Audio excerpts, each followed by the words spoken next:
I don't think we have anything for you here. Maybe try the used lot down the street? Those cars might be more in your budget range. The words hang in the air like a slap. The well-dressed black woman stands perfectly still, her expression a careful mask. Her shoulders square almost imperceptibly as she inhales slowly through her nose. Around her, the gleaming showroom of Prestige Motors continues its hushed activity, salespeople moving with practiced efficiency toward other customers, but not toward her, never toward her. For 45 minutes, she has waited patiently on the Italian leather sofa, checking her watch twice, straightening her tailored blazer, and flipping through brochures. She's watched as every white customer who entered after her received immediate attention, handshakes, and offers of espresso. When she finally approached the counter herself, the sales manager, Bradley according to his gold nameplate, gave her a dismissive once-over, his eyes lingering on her natural hair before delivering his verdict. "Maybe try the used lot down the street," he repeats, louder this time, ensuring his team can hear. He leans back, crossing his arms over his chest. A few salesmen chuckle uncomfortably. One young man looks away, shame evident on his face. The woman's fingers tighten almost imperceptibly around her designer handbag. She blinks once, slowly, her jaw setting. Little does he know, she's not just any customer, and she's about to change the entire dealership's future with one phone call. Dr. Elise Freeman steers her understated Audi into the Prestige Motors parking lot, the tires crunching softly on the immaculate pavement. She adjusts her rear-view mirror, catching her own reflection. Confident eyes, natural hair styled professionally, subtle makeup enhancing her features. No flashy logos adorn her clothing, just a well-tailored navy suit that speaks of quality rather than ostentation. She exits the vehicle with practiced grace, straightening her jacket and retrieving her leather portfolio. Inside is the procurement plan for Freeman Medical Technologies' executive fleet, 25 high-end vehicles for the company's regional expansion. A substantial purchase by any standard. The dealership's glass doors slide open silently. Elise steps into the air-conditioned showroom, taking in the polished environment. Gleaming vehicles arranged with mathematical precision. Ambient lighting, highlighting chrome accents, the subtle scent of leather and luxury lingering in the air. A temple of aspiration and exclusivity. Bradley Wilson, the floor manager, stands at the central desk. He's tall, with aggressively perfect hair and a smile that doesn't reach his eyes. He scans the room constantly, a predator assessing prey. His gaze passes over Elise without pausing as he directs a salesman with sharp, decisive hand gestures toward an older white couple examining a silver sedan. "The Hendersons are back, priority clients. Don't let them leave without signing," Bradley murmurs, loud enough for Elise to hear. They know quality when they see it. Elise approaches the reception area where a young woman offers a perfunctory smile before returning to her computer screen. No greeting, no acknowledgement. Elise checks her watch, 2:15 p.m. She waits, observing the dynamics of the showroom. A middle-aged white man in golf attire enters. Bradley immediately strides forward, hand extended. "Mr. Kavanaugh, the new model just arrived this morning. Impeccable timing, sir." Elise shifts her weight, clears her throat. The receptionist glances up, then down again. 15 minutes pass, then 30. She approaches the counter again, only to be told someone will be with her as soon as possible. Through the showroom windows, afternoon sun slants across the gleaming vehicles. Elise watches as a young salesman, his nameplate reads Thomas, notices her and starts to approach. His stride is purposeful, his expression open. Bradley intercepts him with a hand on the shoulder, leaning close to whisper, "Save your time. Corner office type just pulled up. See the Bentley? That's a real buyer." He nods toward a silver-haired white man exiting an expensive car. "This is how you make commission, not wasting time on—" His eyes flick toward Elise. "Browsers just killing time in the air conditioning." Thomas hesitates, glancing between Bradley and Elise. Bradley's grip on his shoulder tightens almost imperceptibly. Thomas nods and changes direction, heading for the Bentley owner instead. At the reception desk, Diana, the assistant manager, watches this interaction with thinned lips. She starts to speak, then catches Bradley's warning glance and returns to her tablet. Her fingers tap restlessly against the screen. 45 minutes have now passed. Elise stands, smooths her skirt, and walks directly to the main counter where Bradley is reviewing paperwork. When Elise finally approaches the reception desk herself, Bradley's smile freezes as he realizes he can no longer avoid her, but he's already decided how this interaction will go. Elise approaches with measured steps, her posture straight but not rigid. Her heels click precisely on the polished marble floor, creating a rhythm that draws attention. She stops at the counter, places her portfolio beside Bradley's paperwork, and meets his gaze directly. "Good afternoon," she says, her voice clear and modulated.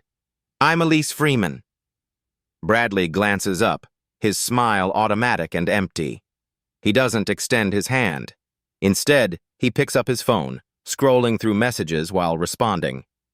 "How can I help you today?" The question is perfunctory, his tone suggesting he's already categorized her as a waste of time. "I'm interested in the new luxury SUV model you have advertised." Elise gestures toward the gleaming black vehicle displayed on the showroom's center platform. "I'd like to discuss specifications and pricing for quite a few vehicles." Bradley's eyes flick up, then back to his phone. "The Sovereign Elite starts at $89,000. He emphasizes the number, watching for her reaction. When Elise doesn't flinch, he adds, "That's before any additional features, of course." "I understand. What options packages are available?" Bradley finally sets his phone down, leaning forward with exaggerated patience. "And what price range were you hoping for exactly?" His tone suggests she's being naive. "Price isn't my primary concern. I'm more interested in performance specs, safety features, and delivery timelines." Elise opens her portfolio, revealing neatly organized paperwork. "Do you have financing pre-approved?" Bradley interrupts, not bothering to look at her documents. "I won't be requiring financing. This would be a direct purchase." Bradley's laugh is short, dismissive. He catches the eye of a nearby salesman and shares a knowing look. "Maybe we should start with one vehicle first," he says, his condescension barely disguised. "If you can manage that." Elise's expression remains neutral, though her fingers press more firmly against her portfolio. "Actually, I'm looking at a fleet purchase for my company. Multiple vehicles with identical specifications." Something shifts in Bradley's assessment.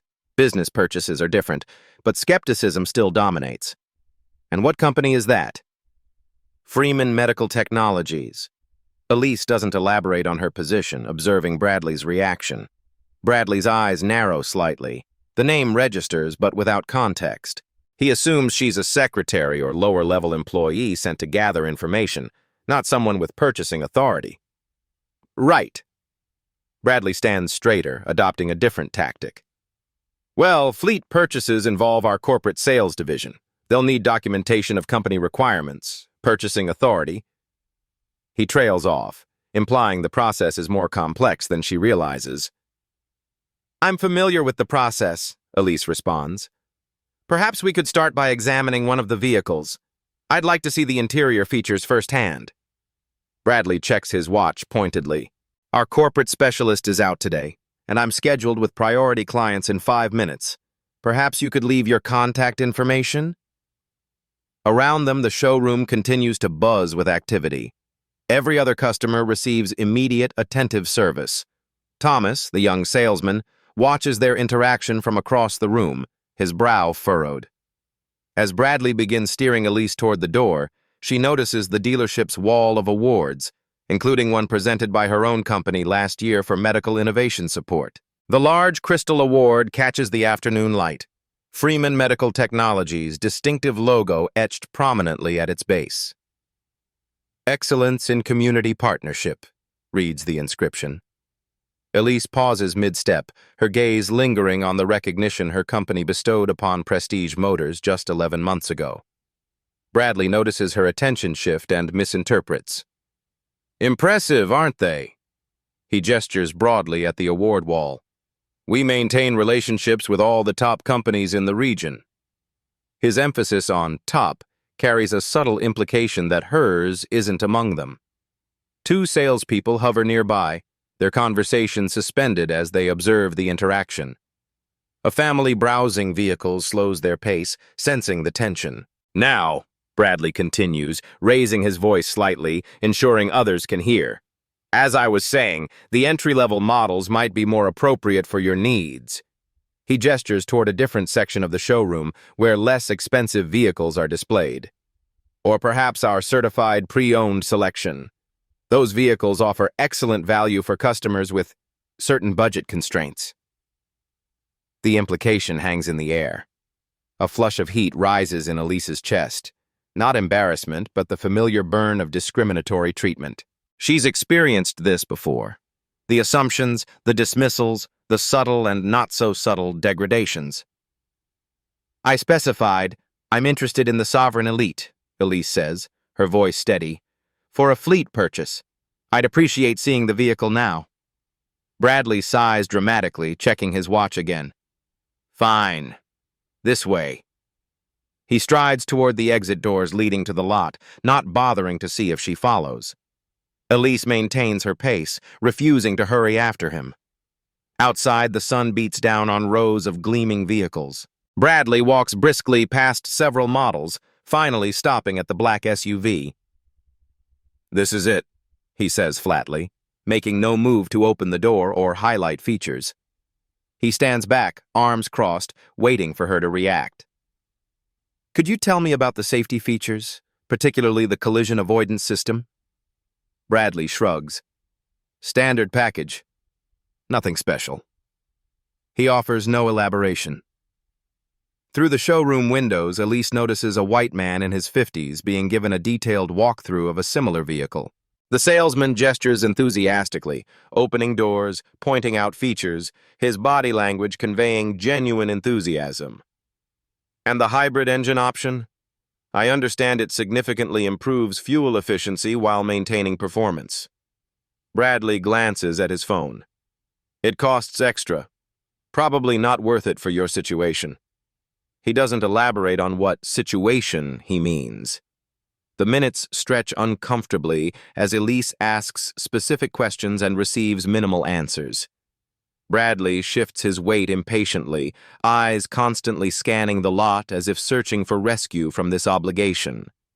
A silver-haired white man in an expensive suit approaches the showroom entrance. Bradley immediately straightens, his entire demeanor transforming. Look, he says to Elise, not bothering to lower his voice. I don't think we have anything for you here. Maybe try the used lot down the street. Those cars might be more in your budget range. Without waiting for her response, he turns sharply and strides toward the new arrival, his voice carrying back to her. Mr. Donovan, perfect timing. That test drive we discussed is ready for you, the Sovereign Elite with all the premium features.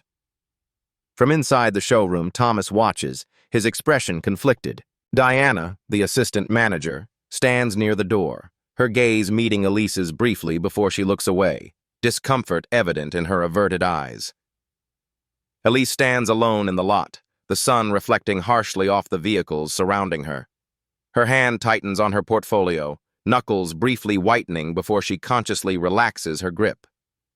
As Bradley walks away, Elise pulls out her phone and makes a single call, her tone shifting from polite customer to executive command in an instant. Elise walks to her Audi with deliberate steps, back straight, chin lifted. Once inside, she sits motionless, hands resting on the steering wheel. The air conditioning hums softly as she breathes. In for 4 counts, hold for 4, out for 4. A technique she's perfected over years of confronting situations like this one. Her reflection in the rearview mirror shows calm eyes holding a storm. This moment connects 2 others in her life, playing like a continuous film in her mind. 19-year-old Elise in a university classroom, raising her hand repeatedly while the professor calls on everyone else. The same determined eyes, younger but already learning. Then 30-year-old Elise presenting revolutionary medical technology to investors who address their questions to her male assistant, her voice growing more authoritative with each redirect. Later, Dr. Freeman arriving at a medical conference as keynote speaker, being directed to the registration desk instead of the VIP entrance, her smile never faltering as she clarifies the misunderstanding. Each memory flows into her subsequent triumph, graduating summa cum laude, securing 8-figure funding, receiving a standing ovation after her speech. The pattern is familiar: underestimation followed by undeniable excellence. She reaches for her phone, her thumb finding the contact without looking.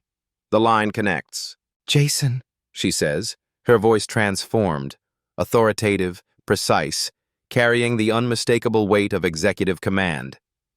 "I need you to pull the file on our planned vehicle fleet purchase." The words are measured, controlled. "Right away, Dr. Freeman. Everything okay?" Jason's voice carries concern. "And get me Diane Turner from legal." Elise continues, not addressing his question yet.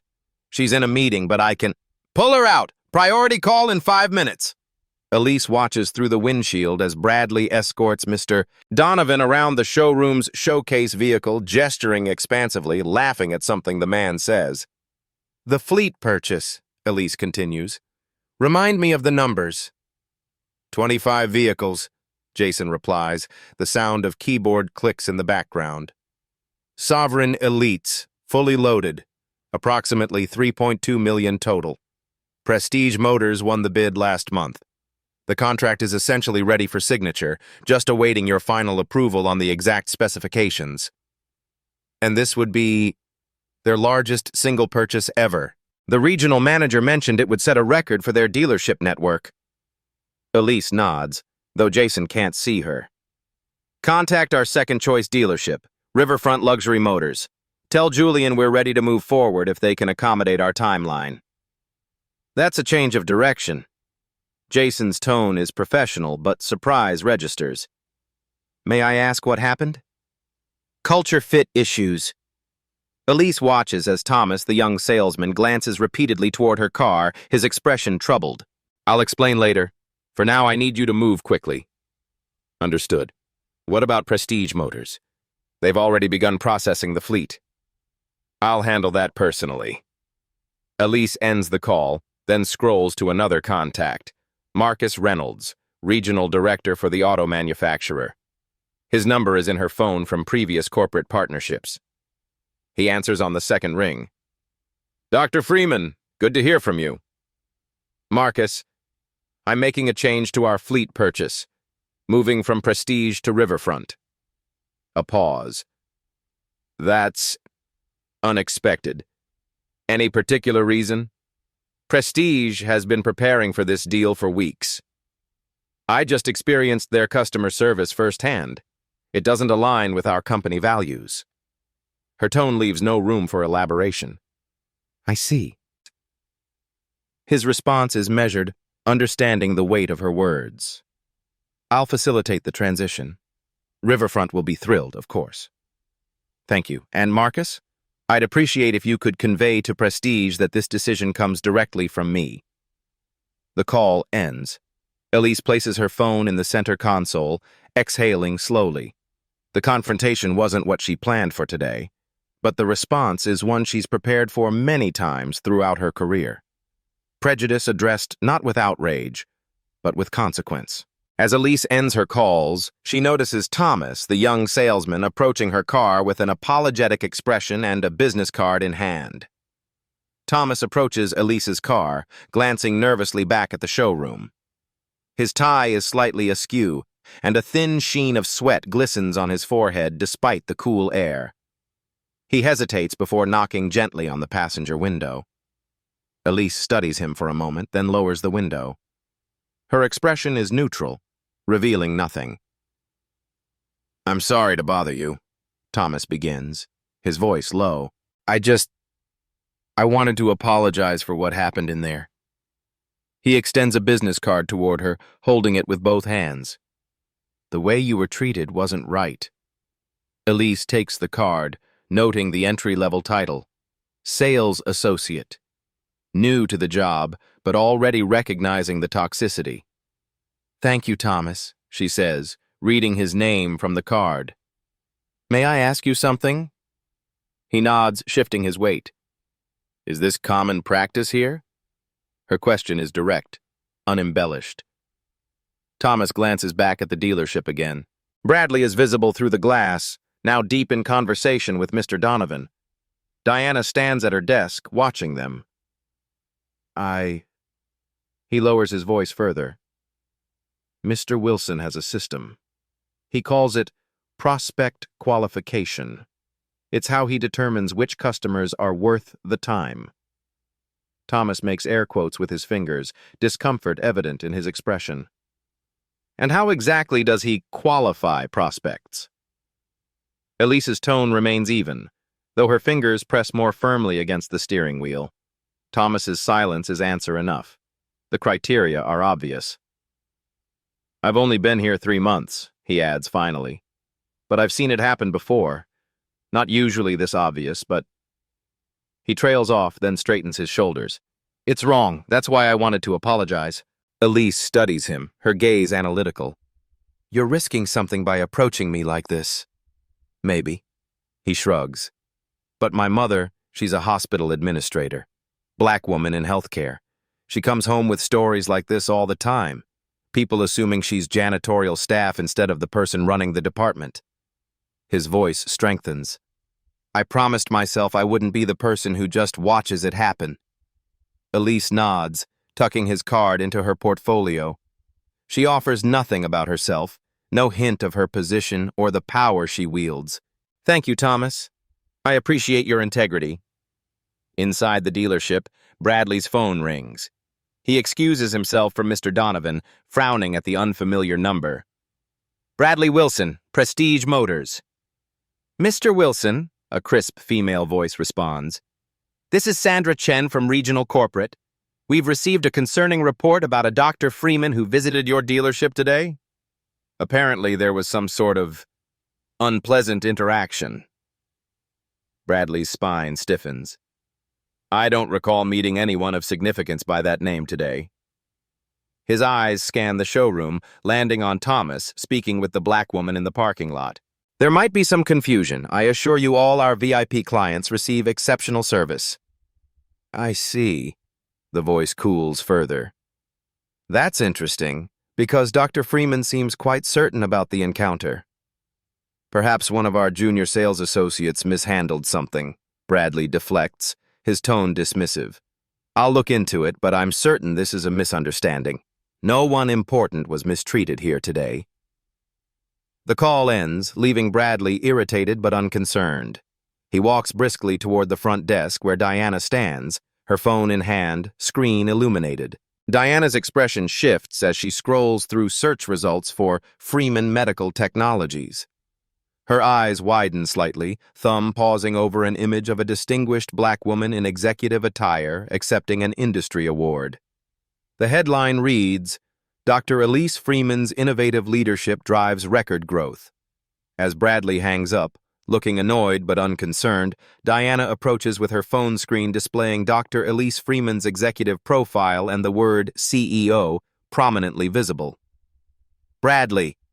Diana's voice cuts through his irritation. She holds her phone toward him, screen displaying Elise's professional headshot beside a comprehensive executive profile. You need to see this. Bradley glances at the screen, annoyed at the interruption. Then he looks again, color draining from his face as he reads, Dr. Elise Freeman, CEO and founder, Freeman Medical Technologies. The woman you just sent to the used car lot, Diana continues, swiping to another screen, is the CEO of a company that's currently expanding throughout the region. She shows him a business news article dated last week. Freeman Medical Technologies announces major regional expansion, including fleet acquisition for executive team. Bradley snatches the phone, scrolling rapidly through the article. His throat works as he swallows. Why didn't she say something? Why didn't she identify herself? Would it have changed how you treated her if she wasn't a CEO?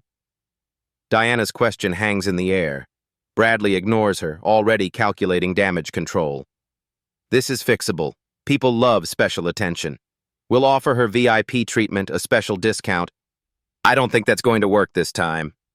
Diana reclaims her phone. The call you just received was from Regional Corporate. They're already involved. Bradley strides to his office, yanking his own phone from his pocket.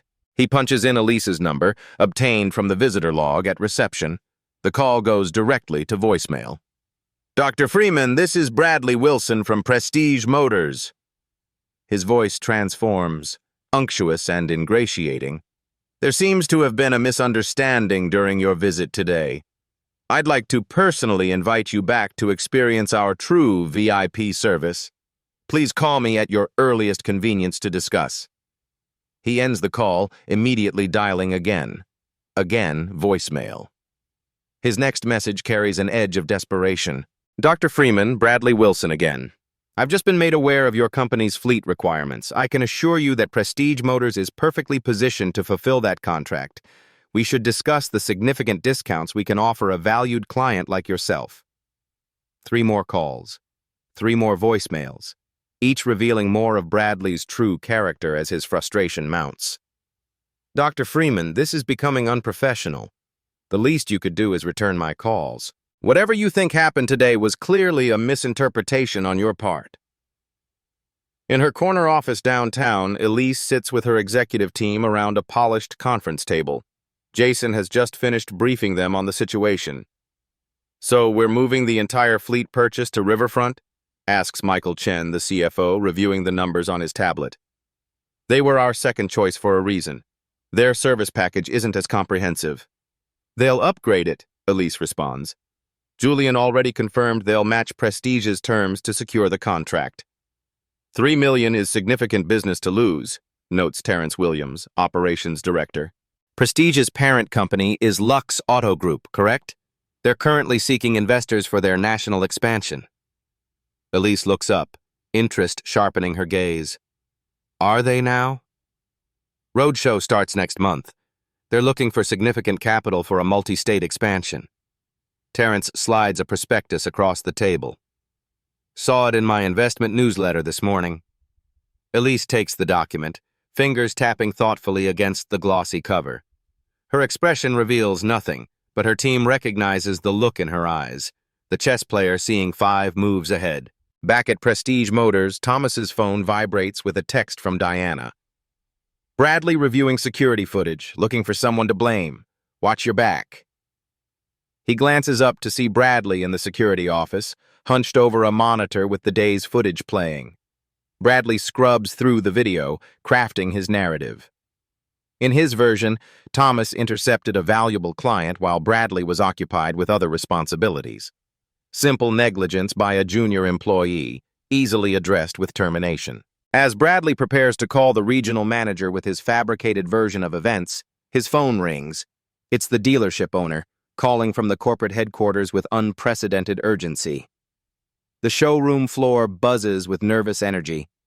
Salespeople cluster in small groups, conversations halting whenever Bradley emerges from his office. His face is flushed, tie loosened, as he moves between employees delivering instructions in harsh whispers. If anyone calls asking about today, direct them to me, no exceptions. He grips a junior salesman's shoulder too tightly. We had no special visitors today, just routine customers. Understand? Diana observes from her desk, her posture deliberately neutral as she processes financing paperwork. She catches fragments of Bradley's damage control efforts. A misunderstanding. Excellent service to all clients. No discrimination whatsoever. Bradley's phone rings again, the custom ringtone he's assigned to Alexander Phillips, the dealership owner. He straightens his tie, inhales deeply, and retreats to his office, closing the door firmly before answering.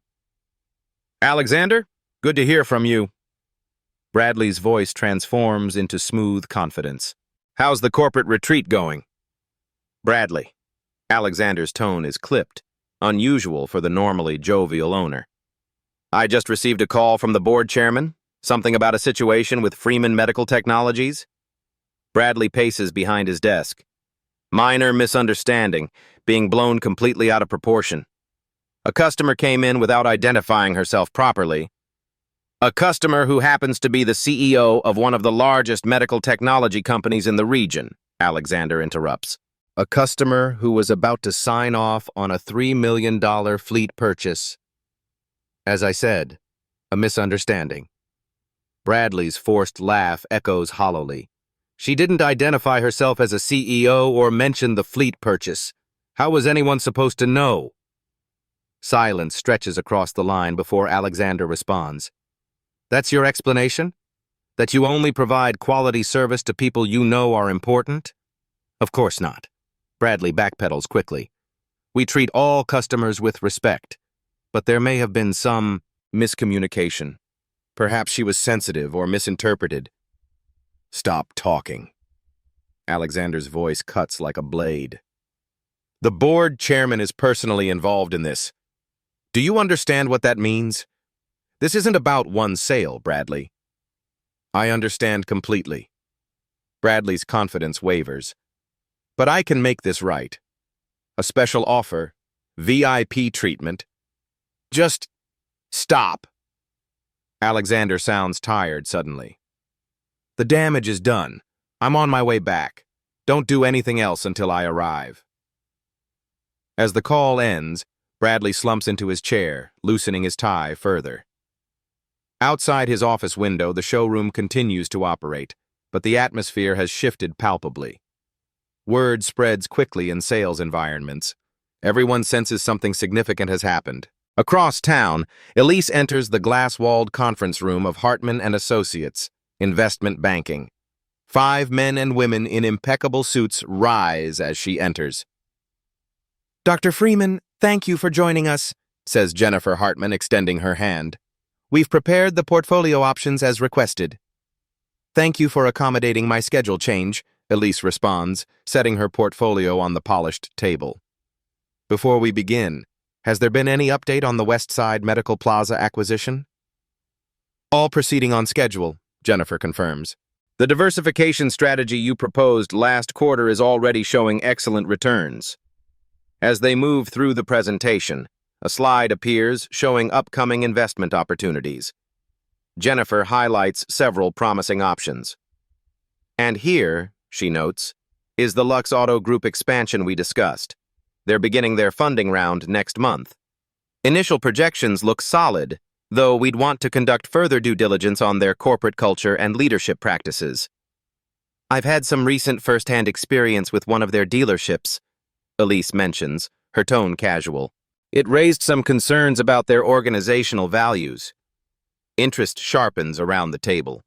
Jennifer makes a note. We should definitely explore that before making any recommendations.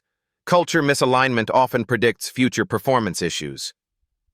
Elise nods, revealing nothing more as the meeting continues. Back at Prestige Motors, Bradley summons Thomas to his office. The young salesman enters cautiously, noting the security footage paused on the monitor, showing him speaking with Elise in the parking lot. Thomas. Bradley gestures to the chair across from his desk. I'm conducting an investigation into today's incident. I need to understand exactly what happened. Thomas sits stiffly. Which incident are you referring to, sir? Don't play dumb. Bradley leans forward. Dr. Freeman, the CEO you were chatting with in the parking lot after I'd already assisted her. After you'd assisted her? Thomas repeats, disbelief evident in his voice. That's correct. Bradley's eyes narrow. I was handling multiple priority clients. If you monopolized her time or created any confusion about our services... A knock interrupts as Diana enters without waiting for permission. Bradley, I need to speak with you immediately. Her tone brooks no argument.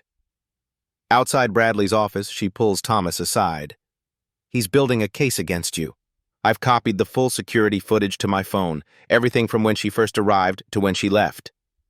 She shows Thomas the video files, just in case his investigation somehow loses parts of the timeline. As Bradley drafts an email to Elise offering VIP treatment and special pricing, his computer pings with a meeting invitation from Alexander Phillips and the Lux Auto Group board. Subject line, Emergency Discussion, Freeman Medical Technologies Contract Cancellation. Bradley stares at the meeting invitation, his mouth suddenly dry. The attendee list includes names he recognizes from corporate headquarters, board members he's only heard mentioned in quarterly reports, and several senior executives. The meeting starts in 15 minutes, a virtual emergency session on a Thursday afternoon, unprecedented in his 12 years with the company. He adjusts his tie, applies breath freshener, and positions his laptop for the most flattering angle. As he waits for the meeting to begin, he rehearses his explanation. A misunderstanding, a junior employee's error, a sensitive customer who failed to identify herself properly. The video conference connects. Alexander Phillips appears first, his usual affable expression replaced with grim professionalism.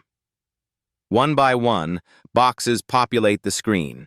Stern faces in expensive suits, the leadership of Lux Auto Group in full crisis mode. Bradley, Alexander begins without preamble. We're addressing a situation that occurred at your dealership today involving Dr. Elise Freeman, CEO of Freeman Medical Technologies. Yes, sir.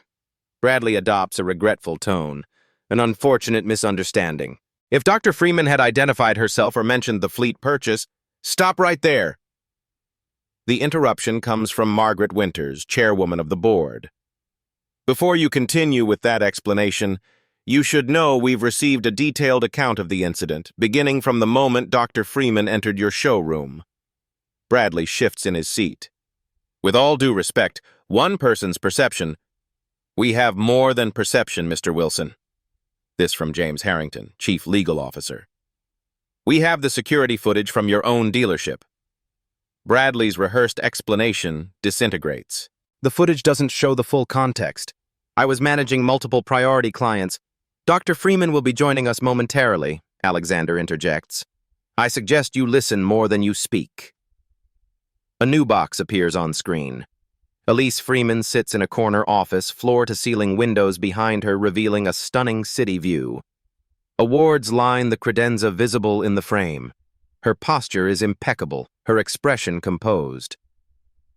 Thank you for joining us, Dr. Freeman, Margaret says. We deeply regret the experience you had at Prestige Motors today.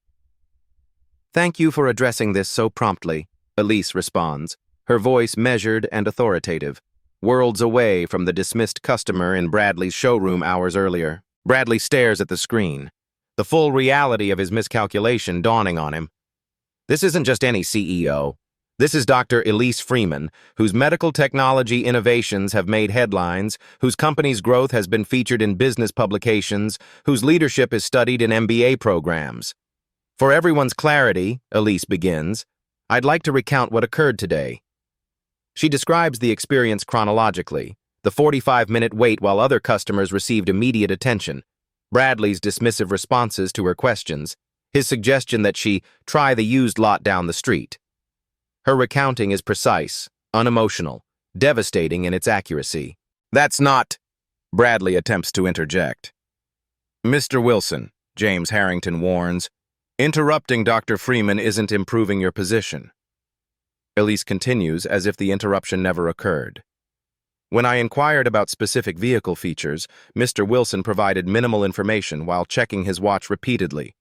Meanwhile, I observed other customers receiving detailed walkthroughs. Bradley's face flushes. He opens his mouth to speak, then closes it as Alexander shakes his head in warning. I was then told, and I quote, I don't think we have anything for you here. Maybe try the used lot down the street. Those cars might be more in your budget range. Immediately afterward, Mr. Wilson approached another customer, a white male, and offered him a test drive of the exact model I had inquired about. The silence following her account is deafening. Dr. Freeman, Margaret finally says, I want to personally apologize for this inexcusable treatment. Mr. Wilson, Alexander adds, do you dispute any part of Dr. Freeman's account? Bradley attempts recovery. It wasn't about race. It was about perceived buying potential. Dr. Freeman wasn't wearing luxury brands or carrying status symbols. In sales, we have to qualify prospects. And how exactly do you qualify prospects, Mr. Wilson? Elise asks, her first direct address to him since the showroom. Before Bradley can answer, another voice interrupts. We have the security footage which corroborates Dr. Freeman's account entirely. Diana's face appears in a new box on the screen. I'm Diana Mercer, assistant manager at Prestige Motors. I've provided corporate with the complete security footage from today. She glances briefly at Bradley, including Mr. Wilson's comments to staff about Dr. Freeman before and after her visit. Bradley's face drains of color. You had no right. She had every right, James Harrington interjects. Our ethics policy explicitly encourages reporting discriminatory behavior. There's more you should know, Elise says, her calm unbroken. I wasn't visiting Prestige Motors only as a potential client. The true revelation unfolds. Elise Freeman isn't just the CEO purchasing a fleet of vehicles. She heads an investment consortium currently evaluating a significant stake in Lux Auto Group's upcoming expansion funding round. Her personal visits to various dealerships were part of her standard due diligence process, assessing company culture and customer experience before committing eight-figure investment capital. Bradley's horror grows visibly as the full implications register. This wasn't just about losing a $3 million sale. His actions potentially jeopardized a crucial investment round for the entire company's future. This incident raises serious concerns about Prestige Motors' culture, Elise continues, and by extension, questions about Lux Auto Group's values and practices. As an investor, I consider organizational culture a leading indicator of long-term performance and risk. The board members exchange alarmed glances. Alexander attempts to salvage the situation. Dr. Freeman, I assure you this incident doesn't reflect our company values. Mr. Wilson's actions will have consequences. This isn't about one sale or one employee, Elise responds firmly.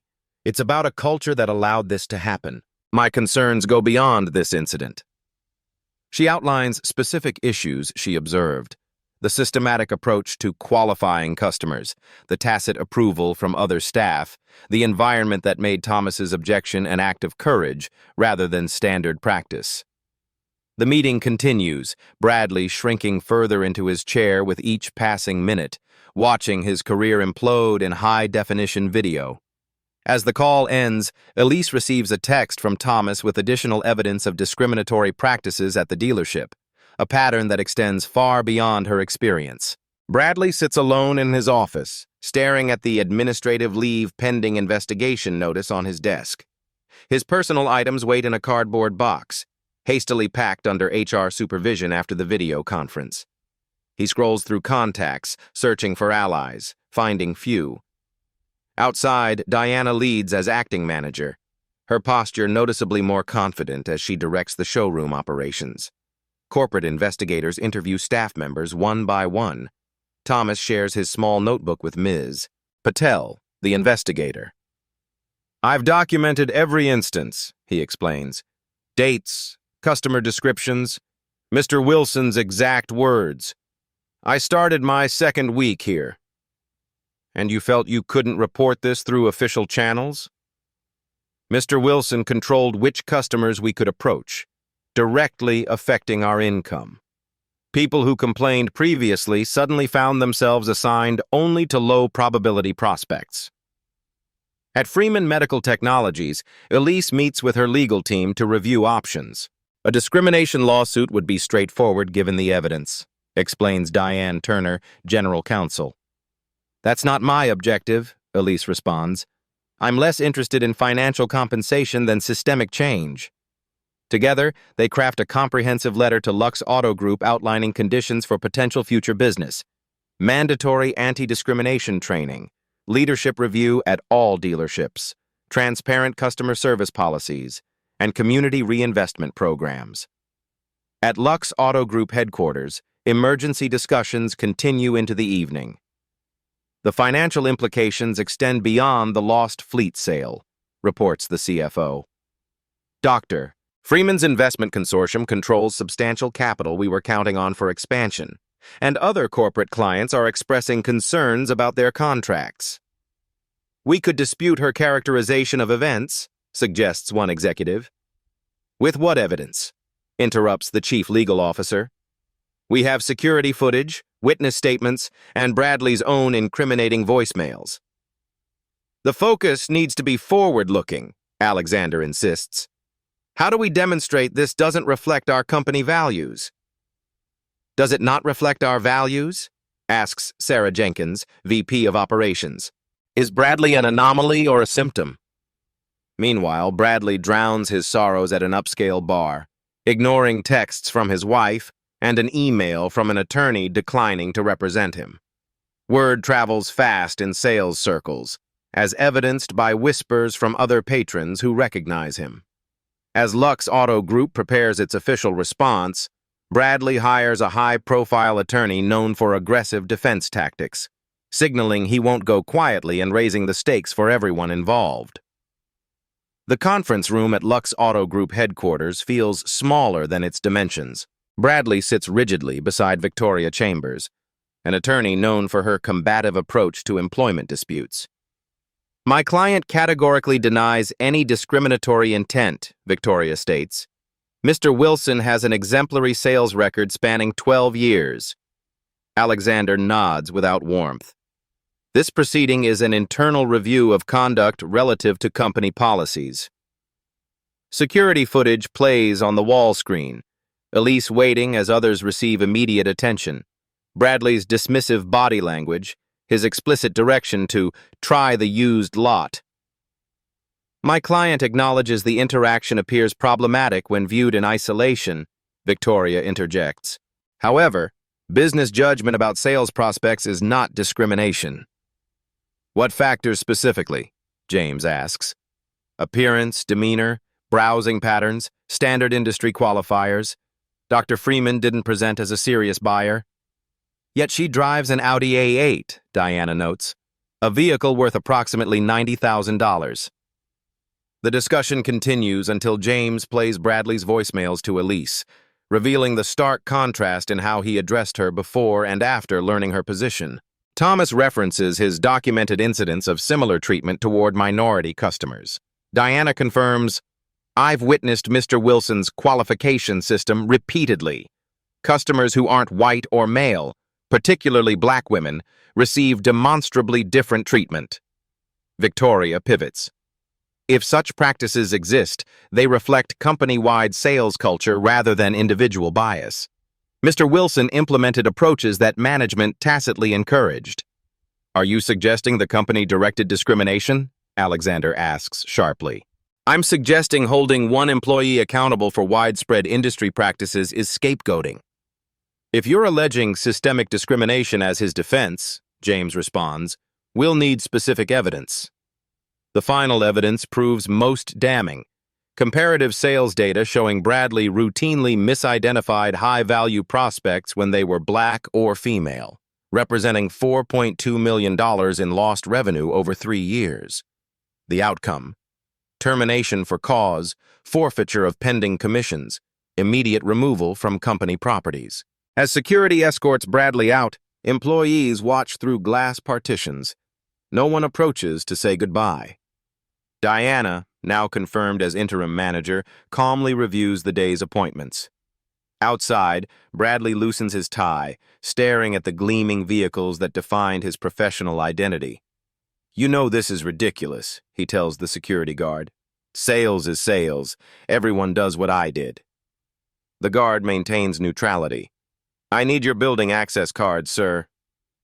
As news of Bradley's termination spreads, journalists begin investigating similar practices at other dealerships, suggesting the industry reckoning has only begun. 6 weeks later, Prestige Motors has transformed. Gone are the VIP areas that segregated preferred customers. A digital check-in system ensures clients are assisted in order regardless of appearance. Where sales targets once dominated, customer satisfaction metrics now guide bonuses. At Lux Auto Group headquarters, Alexander addresses regional managers. The Freeman incident forced us to confront uncomfortable truths. What began as a crisis has become an opportunity for transformation. He displays revenue projections. In just 6 weeks since implementing new protocols, Prestige Motors has seen a 14% increase in test drives and 9% increase in sales, specifically from demographics we previously underserved. The comprehensive reform includes transparent online pricing, restructured commissions rewarding customer experience, mandatory bias training, and community outreach initiatives. Thomas, now Customer Experience Director, leads staff training sessions. The goal isn't just to avoid discrimination, but to actively create inclusive experiences for every customer. Diana participates actively. I was part of the problem through inaction. I recognized what was happening, but prioritized my position over speaking up. Industry publications feature the Freeman effect, as automotive sales journals document the ripple effects. Dealerships nationwide review their practices as trade associations update protocols. 3 months later, Freeman Medical Technologies finalizes its vehicle fleet purchase from Prestige Motors under Diana's permanent management after verifying sustained improvements. At an industry conference, Alexander's keynote now includes substantial content on inclusive practices. Discrimination isn't just wrong, he concludes. It's expensive. It costs us customers, talent, and community goodwill, all translating directly to financial performance. 6 months later, Elise receives an unexpected letter requesting a meeting. It's from Bradley, who claims to have learned his lesson. Bradley's handwritten letter arrives on Elise's desk. Part apology, part justification, he describes his difficulties finding employment and requests her help. Given your influence, a word from you could help me secure new opportunities. I've learned my lesson and deserve a second chance. Elise doesn't respond directly. Instead, she forwards information about an industry rehabilitation program combining ethics training, mentorship, and supervised re-entry. Her brief note reads, "This program might provide the structured pathway for growth you're seeking." At the Regional Business Leadership Award ceremony, Elise addresses assembled executives. True leadership requires seeing potential where others see limitations, in markets, innovations, and people. What could have remained an isolated example of bias became an opportunity for systemic improvement. Freeman Medical Technologies fleet now carries medical equipment to underserved neighborhoods. We're bringing care directly to communities instead of waiting for patients to overcome transportation barriers, explains Dr. Patel, the program director. Thomas leads regional training workshops on unconscious bias. The most dangerous biases are those we don't recognize in ourselves, he tells participants. Our instincts about customers are often just prejudices dressed as business judgment. Diana shares her journey from bystander to advocate. Silence isn't neutrality. When we witness discrimination without speaking up, we become part of the system. Bradley sits at a desk in a mid-sized insurance office, his position entry-level, his salary fractional. The rehabilitation program brochure sits in his drawer, application partially completed. The choice to change remains his own. At Freeman Medical Technologies, Elise reviews quarterly results showing Lux Auto Group's stock up 12% since implementing inclusive practices. True character, of people and organizations, reveals itself not when everything goes according to plan, but in how they respond when confronted with their own failings. True power isn't exercised through humiliation, but through transformation. Judge character, not appearance. Your biggest client might be the person you're dismissing. Has witnessing justice like this inspired you to stand up against discrimination? Tell us how this story resonates with you. Stories like these need to be told. At Beat Stories, we're committed to sharing powerful narratives of accountability, justice, and transformation that reflect real experiences. Don't miss our next powerful story. Subscribe to the Beat Stories channel now and hit that notification bell to be the first to see new content. Every like and share helps these important messages reach those who need to hear them.